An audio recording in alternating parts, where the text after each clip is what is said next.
Hey everyone, welcome to a new episode of Matthew Sports Talk. I'm sure you probably noticed a couple things about me differently. First off, I got a haircut. I did it myself, so I don't really care if it looks bad or whatnot because I'm the one that did it and I didn't go to a professional or whatnot to do it. So, without further ado, second part of my episode is my wild card predictions for the playoffs for the NFL. But first off, let's talk about the Minnesota Timberwolves. Wolves winning tonight 121-116 over the Phoenix Suns. Overall, Russell got 17 points. Gobert didn't do a whole lot of scoring, but he got 12 rebounds. Taurean Prince got 16 points in 19 minutes off the bench, and Naz Reid got 13 points in 15 minutes. Man of the match, though, with 31 points is number one right there, Mr. Anthony Edwards. So well done, young man. Overall, stats-wise, I mean, the Wolves did better than the Suns. 52.2% overall shooting compared to 47.7%. Only 14 turnovers compared to the Suns' 19, and 64 points in the paint versus 46 for the Suns. But yeah, the Suns had a lot of injuries they were dealing with, so it was a lot of backup players.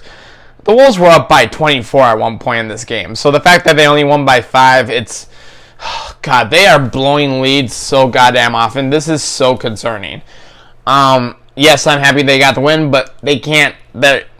Against pretty much the Suns B squad, you can't let this happen, Wolves. So please fix it because it's only going to get worse. I mean, tomorrow you're playing the Cavaliers, a much better team, you know.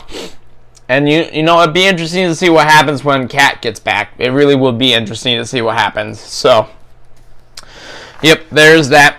All right, so now my wild card predictions. So first off, I'm going to save the Vikings-Giants obviously for last. First off, let's start off with 49ers and Seahawks.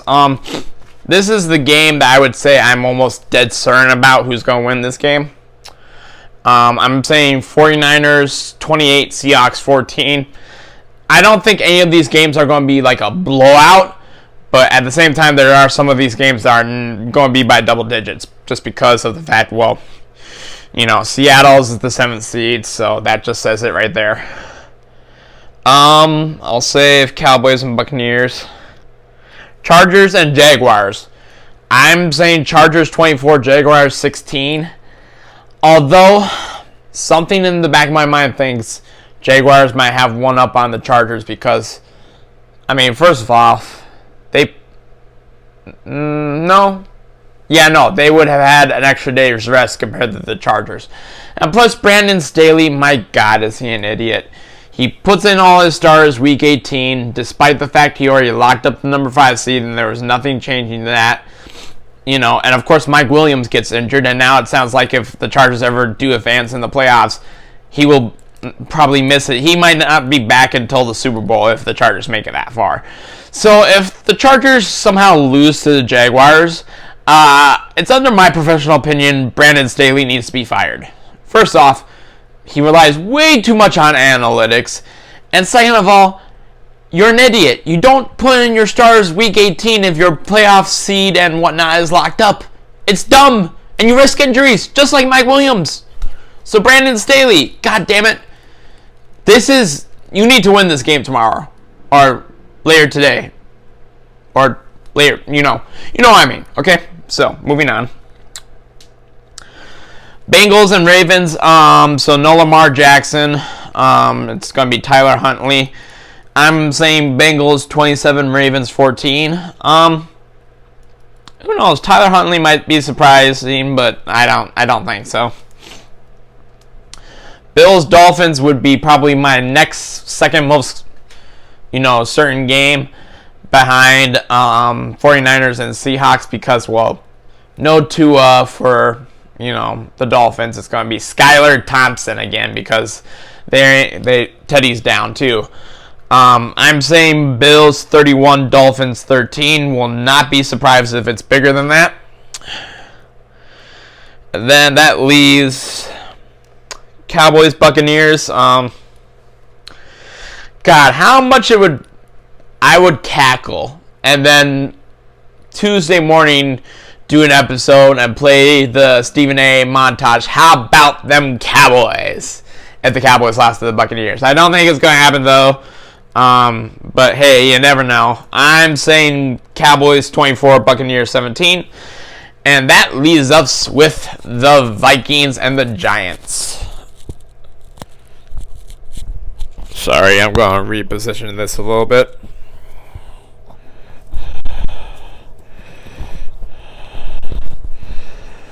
There you go. So yeah. Obviously, Vikings offense versus the Giants defense. I'm going to give the advantage to the Vikings. I mean, overall, there are a few things. I mean, we have Garrett Bradbury back, so we have a starting center. We'll miss O'Neal, but now that Udo and all of them have had, an extra week or so of preparation, I think we should be good to go on the offensive line. And, I mean, as far as the Giants weren't missing much from our Christmas Eve matchup. I mean, they were missing, I forget his name. He's a safety. And supposedly he said, if I was there, I would have prevented, Jefferson and Hockenson from having their big games. I'm like, okay, dude, yeah. Remember, you're one guy. You can only cover one guy. So go ahead and cover Jefferson, Hockenson, or Thielen, or, hey, KJ Osborne is on the up. So good luck with that guy. Giants offense versus our defense. I'm going to have to give advantage to the Giants. I mean, Ed Donatel is supposedly saying it's going to be up to the veterans. They're going to be the ones, hey, clamp it down and whatnot. And it also sounds like there might be no Cam Dantzler because he has a personal issue, so he's questionable. Harrison Smith is questionable, which, obviously is worrisome. So I'm going to lean towards the Giants having the advantage over the defense. Special teams, both teams have great kickers, so I'm going to say even there. Coaching. Coaching. I have to say even. Daboll has been just as good of a first-year coach as Kevin O'Connell has been. X Factor, definitely us. It's here. In New York, it's here. So I expect US Bank Stadium to be very, very loud.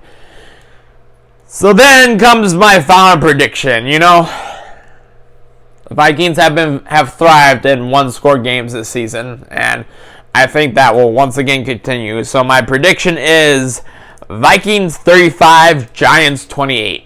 I think it's going to be a high-scoring game, but I do believe the Vikings will have 5 touchdowns. We're going to have 2 via Cook, maybe 1 passing and then 1 running, 1 to Jefferson, 1 to Hockenson, and hey, 1 to maybe Osborne or Thielen or heck, maybe Rager. I'm just kidding, but hey, when it comes to scoring bingo, you never know. So yeah, so that's my wild card predictions. I will probably, because the Wolves play again tomorrow night against the Cavaliers, I'll do a Wolves post-game reaction, and then probably also react to the 2 playoff games that are taking place. Well, not tomorrow, later today. And,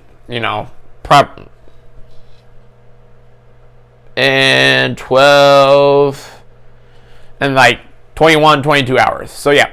Until then, guys, see ya. Happy Wild Card Saturday. Happy Wild Card Weekend. Skol Vikings. All right. See ya, guys.